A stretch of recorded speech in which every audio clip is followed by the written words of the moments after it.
Hello, this is Kuat Psychology and welcome back to my channel. This video will be in English, and in this video, I'll be talking about the Psychology GCSE Edexcel 9-mark question, which is in May-June 2024, last year. I think it's quite important to understand the difference between the two types of 9-mark question. So in this video, it's about the issues and debates 9 marks. Before I look into the May-June 2024, I wanted to talk about the issues and debates 9 marks guideline for each of the topic in psychology, where it's going to be different. And this is really important because different 9 marks have different rules, and it's different to the structure we write in the 12-mark question because we need assessment objective AO1, which is facts, knowledge, theories, key definitions we learned in that topic that's being assessed. AO2, linking those concepts to the scenario, applying them across to the characters in the scenario, specifically in the text. And AO3 is about writing strengths and weaknesses. So we need ideally 3 points in each assessment objectives, which means we need like either 2 strength, 1 weakness, or 1 or 2 weaknesses and just 1 strength. So either way works, but we need to follow the rule and cover both strength and weakness. And AO3 will be based around using studies we learned in each topic to address that sort of like question, that scenario that they give us a little bit more. Strength would be something that's the same. So it doesn't mean strength, we need to use strength from that study that we learned in terms of evaluation, in terms of methodological issues, ethical issues, not always the case. Strength is just something that's the same from a study to the scenario character. For example, if a study is in a real life setting and the scenario most of the time is in a real life setting, right? Then that's applicable to each other, then that's a strength as well. Or if the study focuses on females or males, females, and the scenario is based on a female character, that's the same gender. So if something's the same from the study to the scenario, that's a strength already. Okay, get it? Then weakness is if something is different from a study to the scenario, like different gender, different age, different setting, then that's going to be a weakness. Not necessary that we need to use weakness from the weakness section from evaluation in the textbook, not necessary at all. But then in the issues and debates questions in each topic, it's sort of difficult. And I'm being honest here in my video that I feel A-level psychology is somewhat easier than GCSE nowadays. I think GCSEs really have a lot more content and it's more difficult in terms of assessment, in terms of structure, knowing what to write and getting it specifically on the point that they want. So let's see topic by topic before we look at the question. So pay attention, watch this video throughout, and you'll learn something, I believe. Development, it's the topic on Kohlberg stages of morality. And we have pre-conventional stage, conventional stage, and post-conventional stage. This can be the 3 points we write in AO1. It can already be the 3 points depending on the question. Everything depends on the question. But what you can do in your free time, in your revision time, is to write down 3 points in each issues and debates that you believe it might possibly come up. It might possibly be something you can write in the exam. Otherwise, if the question is not based on all of the 3 stages, it will be based on at least 1 stage. So there we go. We have 1 mark about that particular stage. What else can we write? Think of keywords. Think of topics in that stage of morality, in that Kohlberg theory. What else is relevant? What other keywords are there? We have autonomous, we have heteronomous to define the type of morality, whether that's down to us believing that we creating our own rule, that's autonomous, or heteronomous being we believe the rule comes from others, that's placed in society, placed by our parents, by our teachers, etc., etc. Okay, so think of keywords when the topics don't really all align, not all of them align with the question. Okay, so be careful and choose wisely what to write because you need to link that to AO2 later in the scenario. And then think of studies when you think of what you're writing in AO1. Think of studies you learned from the textbook because that's what we have. But sometimes things that come up in the mark scheme in AO3 are studies we never heard of. We never knew that exists before. So practicing a lot of past papers can help because we can actually learn from past papers and mark scheme, which is something that schools don't recommend us to do, but it's the way that helps. Otherwise, most students are going to end up with 0 out of 3 in AO3. But I mean, at least try to get 3 marks in AO1 and 3 marks in AO2 and get 6 marks out of 9. That is sort of enough for getting an A star. But to get 9 out of 9, we need to somewhat really push and see which studies are useful for that topic. All right, so that's my take for development. What can we write in memory? And I mean, 2024 is a memory question. Let's look at reductionism versus holism before we dive deeper, all right? Reductionism is the idea of breaking complex psychological ideas into smaller basic constituent parts. Think of pizza. There's like many slices. It's just like one part of that pizza. That's the idea of reductionism. Whereas holism is the idea of taking something into account as a whole. As a whole means like the entire pizza, not just like one slice. All right. And in the textbook, which I'll look below in the question, it's basically this image. They tell us what's reductionist. They tell us what's holistic. So we also already had like multi-store model, experiments being reductionist, reconstructive memory theory, and qualitative analysis. That's what they give us in the textbook here, this image, which we'll look at later in the question in May, June 2024. That's later. What can we learn from here? So we can learn that everything about each of these are considered as reductionist. Everything of each of these in the right side is considered as holistic. So as long as in AO1, after we read the scenario, we make the decision on what to write, that will link later to AO2. What do we write about? If that scenario is something to do with the multi-store model, I mean, we can't just say what the multi-store model is. We need to pick something from the model. Or if it's a theory, we need to pick something from the theory. We can't just write everything about the theory. So things like rehearsal, attention, these are processes in multi-store model, or consolidation, or the stores like short-term memory, long-term memory, or assumptions of the model, like saying that they're separate, or saying that there are many types of short-term, long-term memory. That's the idea of reductionism.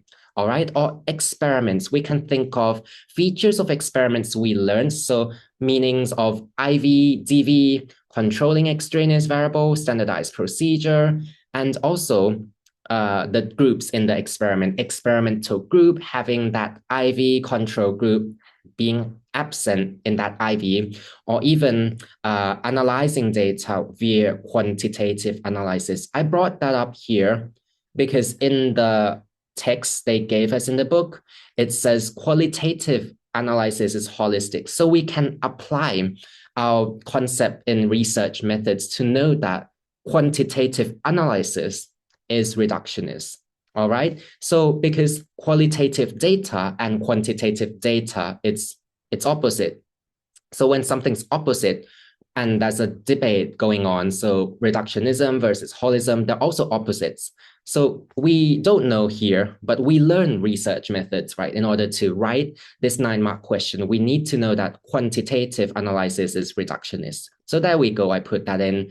And what's holistic then? We have reconstructive memory, so things in that theory, like the way schema affects memory, such as omission, transformation, familiarization, rationalization. These are the 4 ways that schema affects our memory. We can talk about one of them in our answer in AO1. So we need to pick the most relevant one, or the one that we are able to explain and write them as well in AO2 when we link that to the scenario, okay? Then psychological problems, I believe, is the easiest, but to make a prediction on what's going to come out in 2025, okay, I think memory won't come out. Definitely, like, I guarantee this, like 100%, 1000%, because it came out already in 2024. So memory won't come out. I see psychological problem not coming out as well, because It came out in, well, I'm not that sure about this, but it came out in specimen paper, which isn't really a past paper. It's not a real exam. So it came out in specimen paper. It also came out in 2020, if as far as I'm aware. So that's twice already. I don't think it's coming out again, but possibly development in the brain might come out in 2025, but I believe development more because that's something that came out in 2019, which is like the first version of the exam in this syllabus that's updated. And I'm not sure how long this syllabus will be. I mean, they keep updating the syllabus and it's updated since 2019, the first exam, and up to now, 2025. They might change it in a few years' time. Okay, so if psychological problem comes up, but I believe it won't, like I guarantee, I think it won't. There's 3 points we need in AO1 and 2 and 3. So definition of nature, definition of nurture, with relevant example to either depression or addiction. That depends on the question, whether the question is related to depression or addiction, because both of these are the two disorders we learned in this subject, in this topic, right? So nature is genes. We need the name of the gene. Be specific here. Don't just say gene. We have 5-HTT gene being the short version and the DRD2 gene being the gene for addiction, regardless of the type of addiction. I know there's plenty. There's alcohol addiction. There's a lot more, right? Regardless, it's DRD2 being that name of the gene. And nurture, think of stressful life events or learning theories. That depends on whether we're talking about depression or addiction. So read the question carefully. That's 2 marks. What's the third point? The third point, we can talk about Dye's thesis stress model by saying that both nature and nurture, they combine together, interact together to cause that particular disorder. So that's 3 marks we have for psychological problems, which I don't think it'll come up again. The brain came up in 2022. And that's one of the worst questions, to be honest. So it's about how psychology changed over time in terms of understanding the brain. Think of the past, there's no brain scans, so we call that post-mortem surgery using Phineas gauge as the study. The study comes in AO3, but in 2022, it's quite harsh. That question, the mark scheme is a bit different to the usual way we structure AO1, 2, and 3, but think of something in the past and think of something nowadays in modern time. Like there's brain scans, there's EEG, MRI, and PET scan being the 3 brain scans we learn in this syllabus. So it's worth talking about an example of brain scan as well to cover 3 points, unless the question is a bit different and it's about purely just on brain scan. So definitely the 3 points we write will be on EEG, MRI, and PET. Think carefully, read the questions carefully. These are just examples. These are just guidelines on what you might possibly write in the brain if it comes up in this year. So it can come up, I think. Development can come up, and psychological problems wouldn't come up. Memory won't come up. It came up last year. Then we also have social influence. Social influence is just something that came up in 2023, which is 2 years ago. So I think it won't come up again. So again, I listed out the possibilities of what we can write, which are definitions, okay? AO1 are definitions, keywords rather than studies. But in brackets, I do put in Phineas gauge, Damasio to be something we relate to in AO3, just like the way I wrote here in social influence. So social and cultural issues, we don't need definitions of what social issue is, what cultural issue is, but think of the topics we learned. We have obedience, conformity, de-individuation, and bystander effect.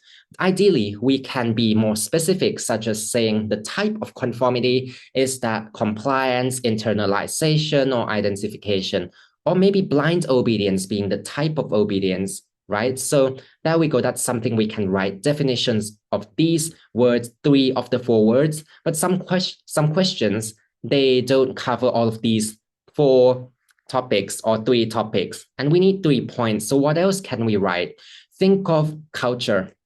There are 2 cultures in psychology, being collectivist culture and individualist culture. So it's worth defining both of these words and relating them to the scenario, because we'll have to assess cultural issues along with social issues anyway. Right. Okay, these are guidelines for the 5 topics in paper 1. I think I've been quite clear.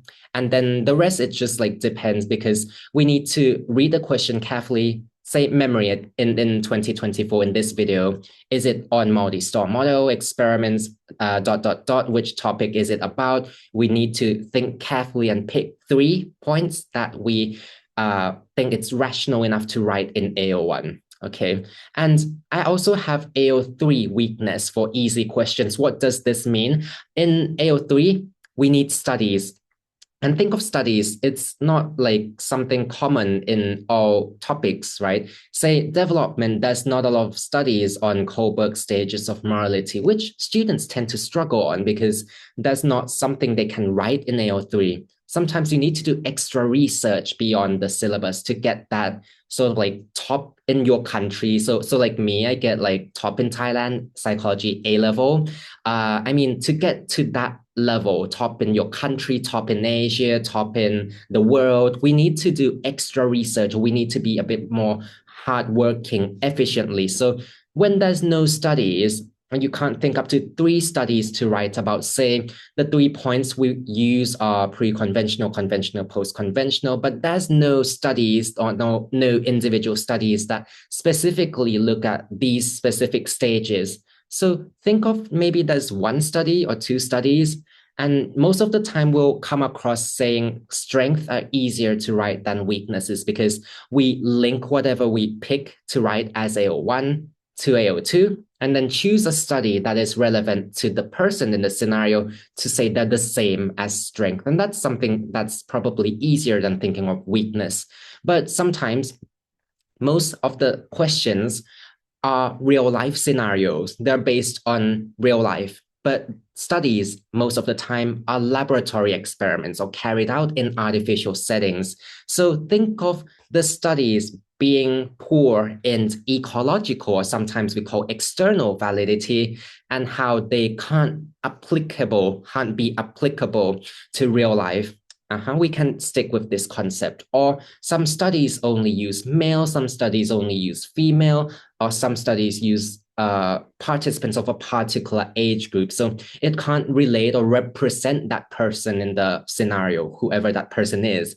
Think of these 2 being guidelines for easy weakness in AO3. We can use the same study. We don't need to use 3 studies. The rule in AO3 is that we can use just like 1 study or 2 study, but we can't use just 1 study in all of the 3 points.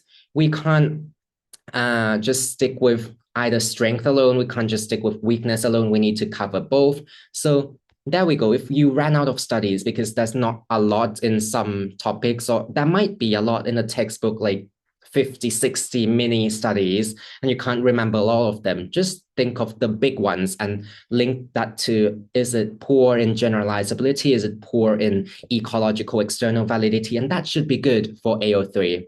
All right. Now let's begin looking at May, June 2024. So I'll put in a timestamp for those who are interested in just looking at this part. The first part is the general idea of paper 1. So now let's look at this one. The question is about memory. So this is obvious that we need to be aware that in a textbook, they're nice enough to tell us which topics considered reductionist, which topics considered holistic, like in this table 2.2. But if we're not aware of this table, and most of the time students just leave out tables in the textbook, like numbers, words that are in the table, because it doesn't look important, right? But actually it is. So those multiple choice questions or 1-mark questions asking for numbers state the findings and they want numbers. We need those sort of tables from studies, from theories, So, okay, they tell us that reductionist is something related to information processing approach, multi-store model, and experiment. So we need to think of this scenario. Is it based on these 3? And then holism, that's reconstructive memory, that's qualitative analysis, and that's pretty much it. But because we know qualitative analysis is holistic, so it means quantitative analysis is reductionist. So there we go. That's what we know. Most of the time, we experience questions that are based in real life, but this scenario specifically is based on laboratory experiment. It's in a lab. It's an experiment. It's not a real life scenario. So that's the first question that came out that tricked a lot of students, and that's a difficult question that marked a lot of students down. So this is the reason I do this video, to make it clear on how I write this question. How do we answer this question? I don't have the mark scheme for this question, but let's see what I write in each bit, and I'll explain like I do before. So the question says, Declan is researching human memory. He recruited a selection of volunteers with amnesia and a selection of volunteers without amnesia to participate in an investigation assessing human memory or that memory. So we now know it's an experiment. So we can think of experiments being reductionist, right? That's one point we can talk about. Then the volunteers were asked questions about public events that happened during their lifetime. They were asked to answer 90 questions using a multiple choice format, where the number of correct responses were recorded. Later, the volunteers were shown 100 photographs of people and asked to respond yes or no to whether the photograph showed a certain celebrity. For example, is this person Barack Obama? Half of the time, the answer or the correct answer was yes. The score for the test was recorded. Okay, so these are the two tasks that were carried out in this investigation. So we know it's an experiment, but we need to sort of link that to topics we learned in memory. Okay, so what topic is that about? It's definitely about multi-store model. So we need to write something about multi-store model because it's about testing short-term memory, and one of them is about testing long-term memory. So we might want definitions of short-term memory or long-term memory or something in that model. All right, but that's more than just multi-store model. Let's continue reading. Declan carried out data analysis for the two memory tasks to see whether there was a difference between the memory of those with amnesia compared to those without amnesia. Assess how far research into memory, such as Declan's investigation could be considered reductionist. So they talked about data analysis, which lead to the thought of, is that quantitative data or qualitative data? And looking back, it says score. They're looking at score. They're using multiple choice. They're recording the correct response in the form of numbers. So it's definitely quantitative analysis. And this is something a bit tricky that's sort of like just a little bit not fair for students because we don't know that quantitative analysis is reductionist, but we do, because we learned research methods and they do tell us that qualitative analysis is holistic. So the opposite of that would be reductionist. So quantitative analysis would be reductionist. All right, let's look at what I write then. So 3 points in AO1. Oh, let me scroll down, and if we need to look at the question, I'll scroll back up again. So AO1, definitely we need we don't need, but like it's better to have that. It's a keyword. Reductionist is a keyword we learned in issues and debates in the memory topic. So it's worth defining reductionism. This is the mark all of my students got right. And it's a mark most students probably have. But the difficult bit will be later in AO1, later in AO2, and AO3. So what's reductionism? Reductionism is when in psychology explains something according to its basic constituent parts. So the part in the pizza, that the meaning of reductionism alone is enough to gain that 1 mark. But because I like to write in detail, because this is not in timed condition, so this means that this suggests that we want to sort of like explain, elaborate on our answer a bit more to make it be clear that we definitely get that 1 mark. This means that memory is considered complex, but it can be broken down into smaller parts to study them. So it's about memory. So I want to be specific and have the word memory in the answer.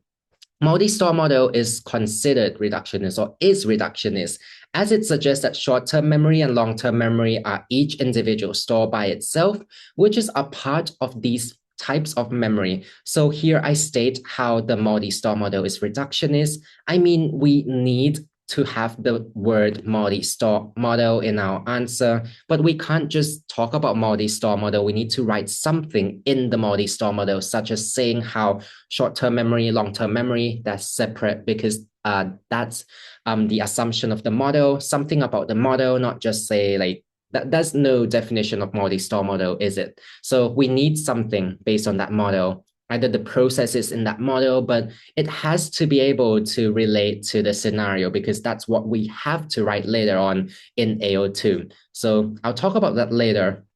The model suggests that short-term and long-term memory are separate stores. Okay, and that's my second mark. My third mark is going to be experiments.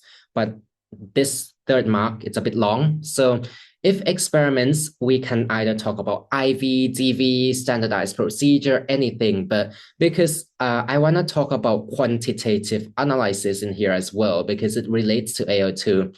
So I have it somewhere in my answer saying experiments are also reductionist. I think everything in this study or everything in this question, which is a study, is reductionist. So nothing is holistic. It's not related to reconstructive memory or qualitative analysis. So it has to be about the reductionist side. Okay, so experiments are also reductionist, especially laboratory experiments that analyze quantitative data. That's actually enough to get 1 mark, but I want to be specific and say it's laboratory experiment. So there we go.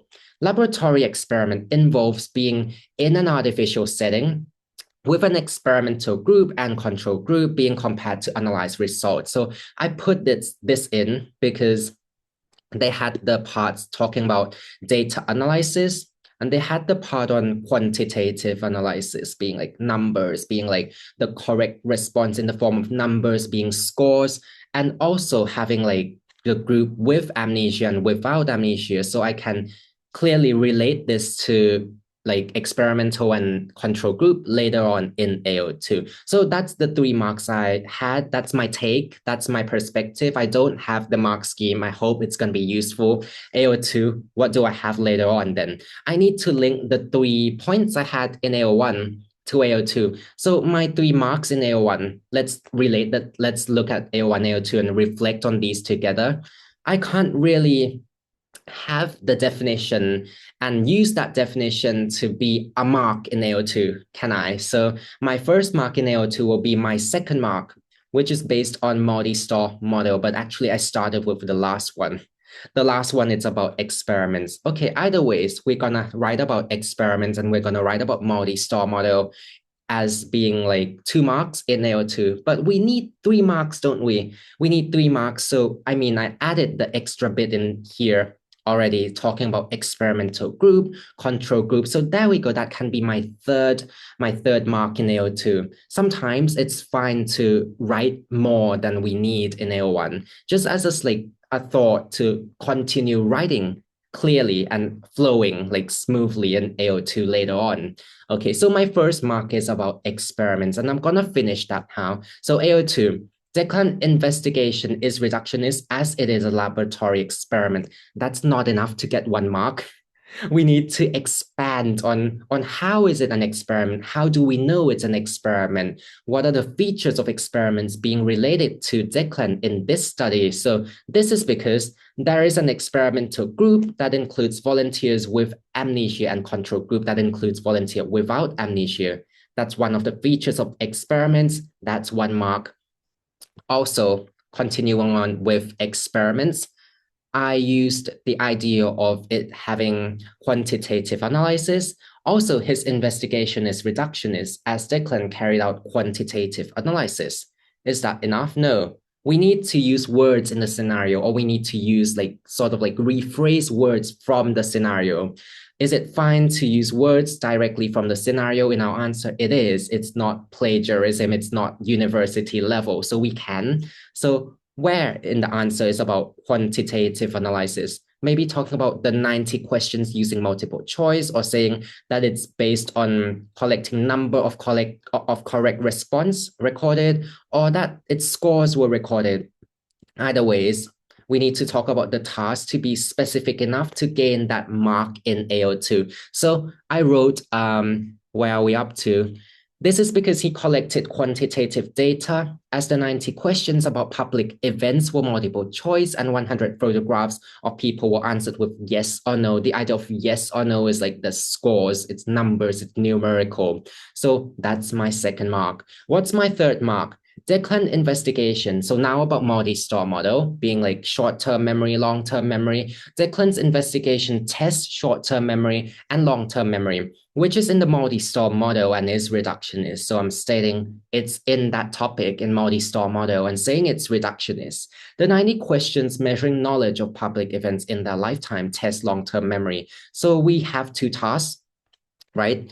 We have two tasks here, the 90 questions and the 100 photographs. We want to clearly relate that to whether it tests short-term or long-term. So one of them tests short-term, which is the 100 photographs of the current knowledge we have on, of the participants' knowledge they have on celebrity.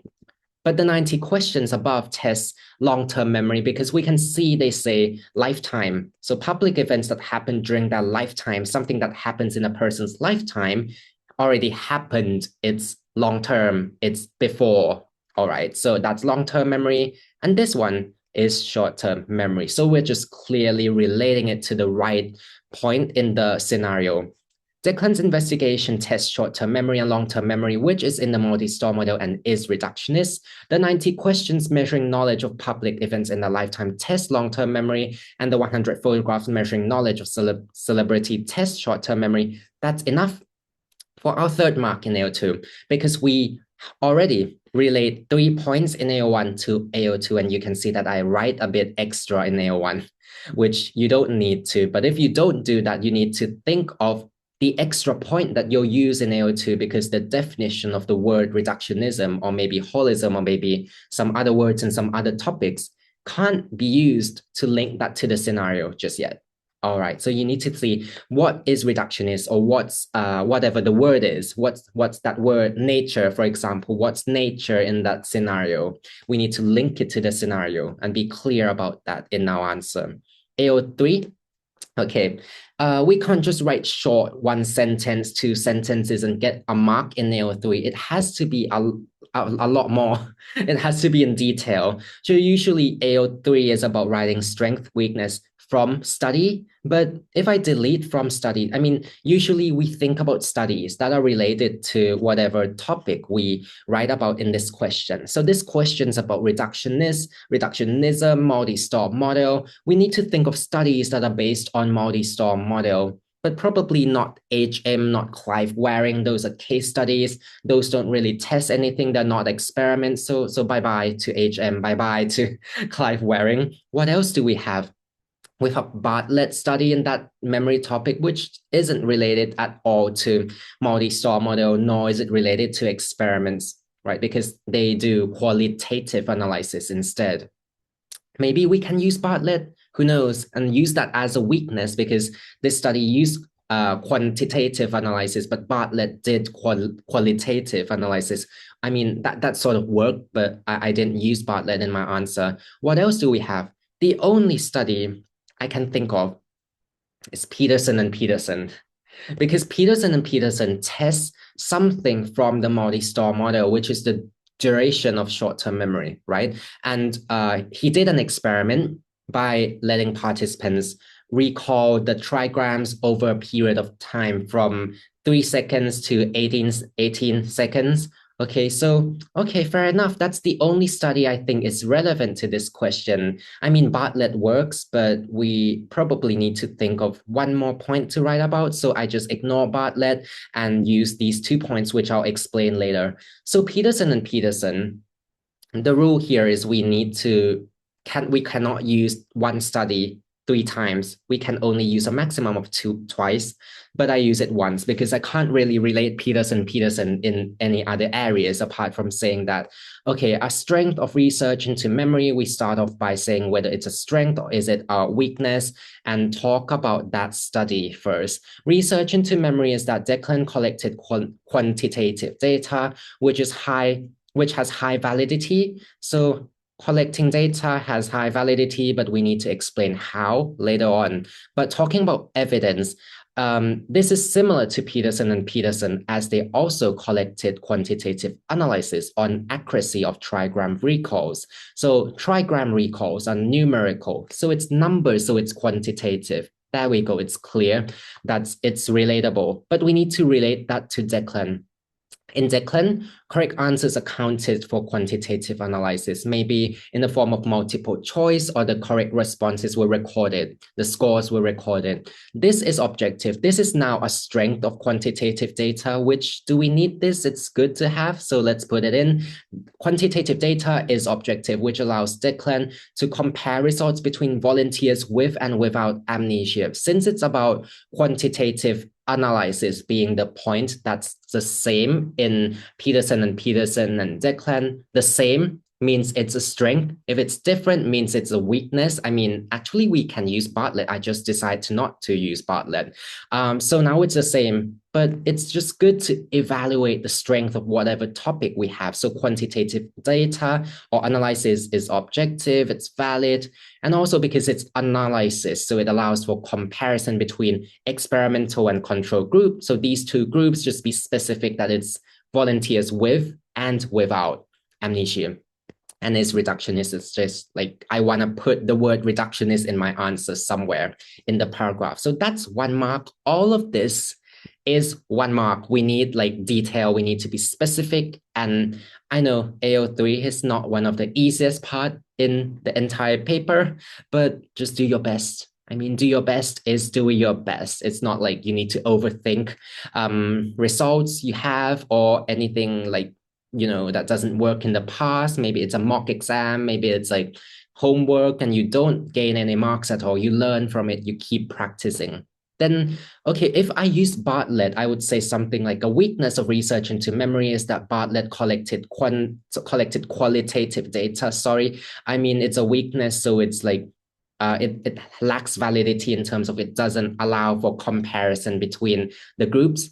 This is different to, okay. I just said Declan collected qualitative data. I'm sorry. So maybe a weakness is that research into memory, such as Peterson and Peterson. No, sorry again. Research into memory, such as Bartlett. Sorry, this time Bartlett. Bartlett collected qualitative data. Or what? Am I right before? I'm not sure. So Bartlett collected qualitative data, which lacks validity in terms of not being able to compare results between groups. This is different to Declan's, as they collected quantitative data instead on the correct number of responses, or something like that works. Qualitative data lacks the ability to compare results between two groups.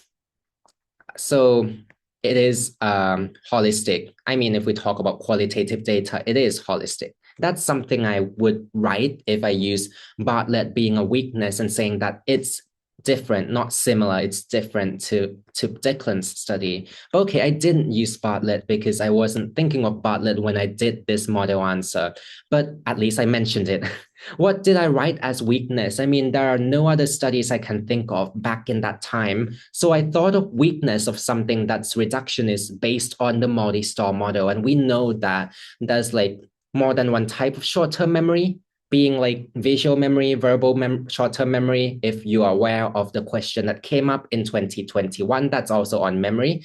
Or if you learned about like, if you did extra research into like the types of short-term memory, you'll be aware that there's like a different model we call working memory model. And that's based on having like verbal short-term memory is called phonological loop. Visual short-term memory, it's called visual spatial sketchpad. You don't need those names because we didn't learn working memory model in this syllabus in GCSE, but at least mention that there's more than one type of short-term memory. If you don't know which types there are, just say there are more than one type of short-term memory. That's all. Declan showed 100 photographs of people to volunteers. So the task assessed visual short-term memory. I mean, ideally, we need to say the task assessed visual short-term memory, or say it assessed like just the visual side. If you don't know the types of short-term memory, think of encoding in in the multi-store model that we learned. So that's visual encoding, acoustic encoding, semantic encoding. I think semantic isn't really related to the type of short-term memory, but at least we know the task involves something visual, don't we? Because it's about photographs, or it's about like, yeah, I mean, let's stick with the 100 photographs. That's the short-term memory task, right? So it's visual, it's photographs. So it doesn't assess like the verbal component of the short-term memory. This showed that Declan, no, I need to read this. The multi-store model claims that STM is a single store, but there are actually many types of STM. This showed that Declan did not assess other types of STM. If you know the example, just say such as verbal short-term memory. And that's going to be the mark for saying how the research is reductionist, because other than quantitative analysis, it's about being about multi-store model. And Peterson isn't really related to like types of short-term memory or types of long-term memory. So we can't really like, yeah, we can't really use Peterson in other ways. What I just thought of was that Peterson did actually test for something in short-term memory. So a type of short-term memory they tested for, it's about recalling trigrams, and it's like using words like voice, noise. So that's verbal short-term memory. I believe we can use that point. So maybe say that Declan assessed visual short-term memory, but Peterson assessed verbal short-term memory, because trigrams are words. I mean, they're numbers, but they need to recall that out loud, which is verbal, something verbal, right? So visual, verbal, that's different already. So we can use Peterson in that sort of idea. But I didn't thought of that earlier, so I didn't write that down. But apart from saying that the task assess just one type of short-term memory, we also have another task that assess just only one type of long-term memory. Now it's going to be a bit difficult for some students who don't know the names of the types of long-term memory, because we have episodic long-term memory being about life events. We have semantic long-term memory being about facts knowledge. We also have procedural long-term memory being about skills. So they only test it for episodic long-term memory. If you don't know, then you don't know. And there's no studies related to like long-term, like types of long-term memory. That are experiments. I mean, we have Clive Waring, we have Clive Waring. We can't really use him because he's a case study, right? It's different. So I said, a weakness of Declan's research is that it is reductionist, as he only assessed a part of long-term memory. Declan asked 90 questions on public events that happened during these volunteers' lifetime. So the task assessed episodic long-term memory. There we go. We state the type of long-term memory. This is where we need extra research, extra reading, learn about topics beyond the syllabus. And I understand it's not easy, but that's how we get the mark. The multi-store model claims that long-term memory is a single store, but there are actually many types of long-term memory. To be honest, it's just the same wordings and changing LTM, STM to LTM, changing the 100 photographs to be like the 90 questions on public life events or happened in our lifetime. Yeah, that's the difference between the one before. And then this showed that Declan did not assess other types of long-term memory, such as semantic and procedural long-term memory, which are the two other types of long-term memory. So I hope this video is useful in terms of understanding how to structure a 9-mark question for issues and debates question in Psychology GCSE Edexcel. And I'll see you again next time. Bye.